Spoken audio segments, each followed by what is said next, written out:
विश्व के कोने कोने में यूट्यूब के माध्यम से हमसे गुरु मंत्र लेकर वैदिक परंपरा में आगे बढ़ने वाले मेरे प्रिय शिष्यों, सज्जन और सन्नारियों, चलिए आज आपको बात करते हैं चित्रकूट की वो महायोगिनी की कि जो हमें हमारे आश्रम विभूत बसेरा में आके मिली थी।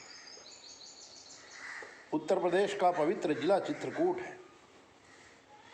वहाँ राजापुर धाम है और ये वही राजापुर धाम है जहाँ रामचरितमानस की रचना करने वाले श्री तुलसीदास जी महाराज पैदा हुए। उस भूमि में हम भी पैदा हुए। राजापुर के पास एक बिराउर गांव, वहीं पर हम पैदा हुए।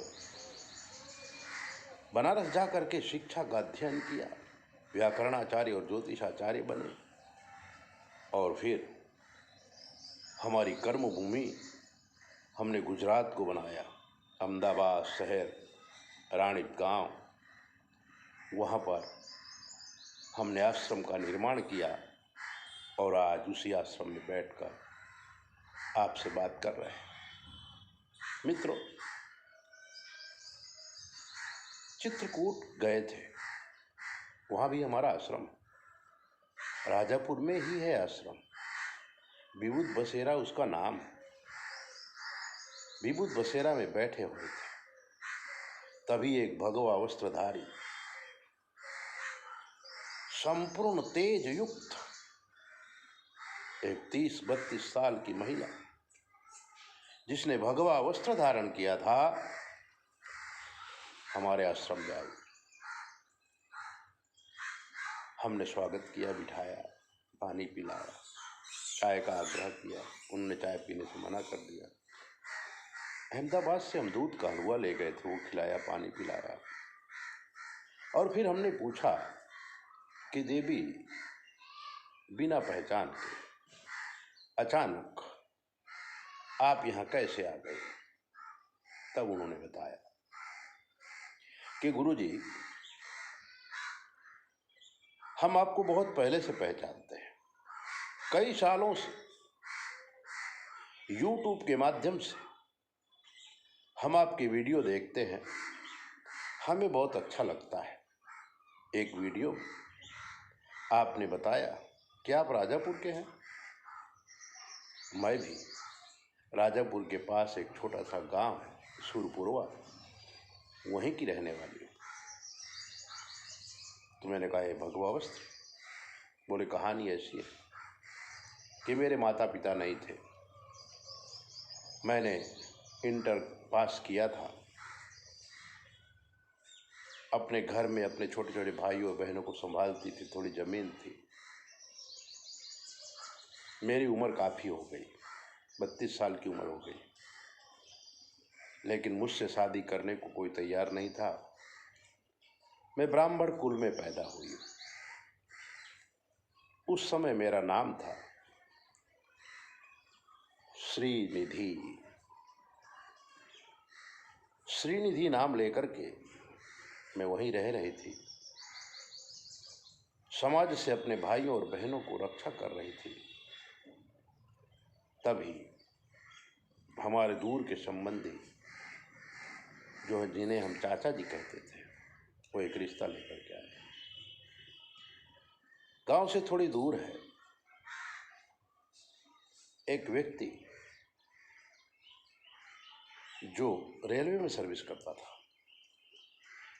और अपने परिवार को लेकर के जबलपुर में रहता था। उसकी पत्नी का देहांत हो गया, बच्चे एक भी थे नहीं।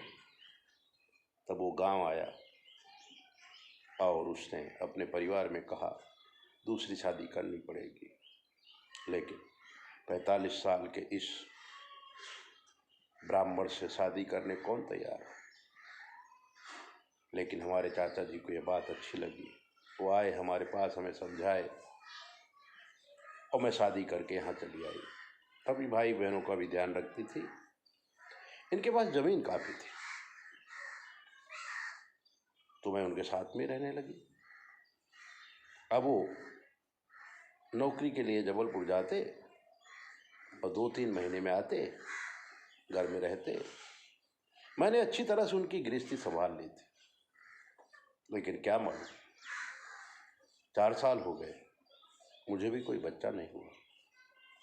और एक दिन वो जबलपुर गए, फिर वापिस आए ही। उनका ना कोई अता ना कोई पता। 5 साल हो गए। तो मैंने भक्ति में अपना मन लगाया। आपके वीडियो तो देखती ही थी।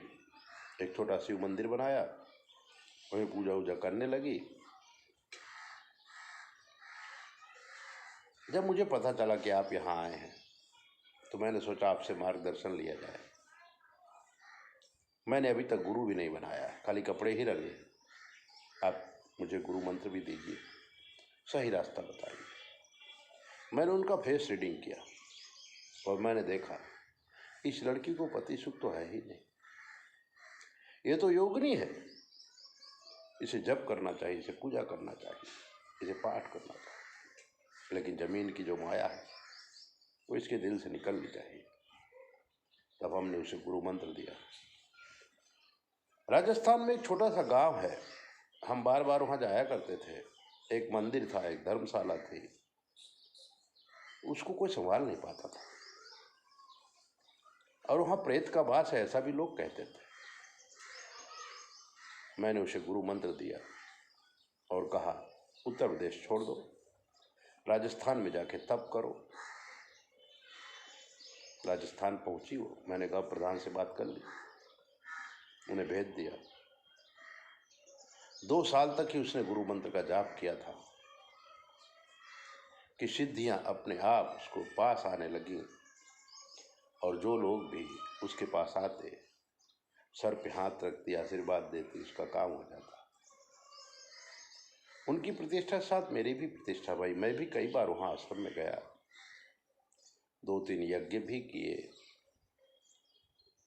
फिर मैंने उनको कहा अब तुम्हारा तप पूरा हुआ है, अब जाओ विश्व भ्रमण करो, और जहाँ तुम्हारा दिल करे यहाँ रहने लायक है वहीं रुक जाना, भगवान तुम्हें दर्शन देंगे। माताजी स्वयं आएंगी। और बात मानकर वो गई।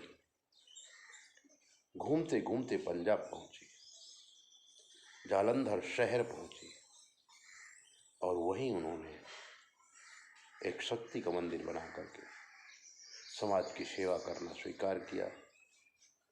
आज भी हैं, बड़ी जोरदार सेवा होती है। हम भी कभी जाने वाले हैं। ऐसी ही बातों को सुनने के लिए, जानने के लिए आप हमारे चैनल को सब्सक्राइब करो, लाइक करो। और अगर आपके जीवन में कोई कष्ट है हमसे पूछ लो, 9825200108 पर फ़ोन करके सब कुछ जानिए। जय बोले। अपना ध्यान रखो। चैनल सब्सक्राइब करो, लाइक करो।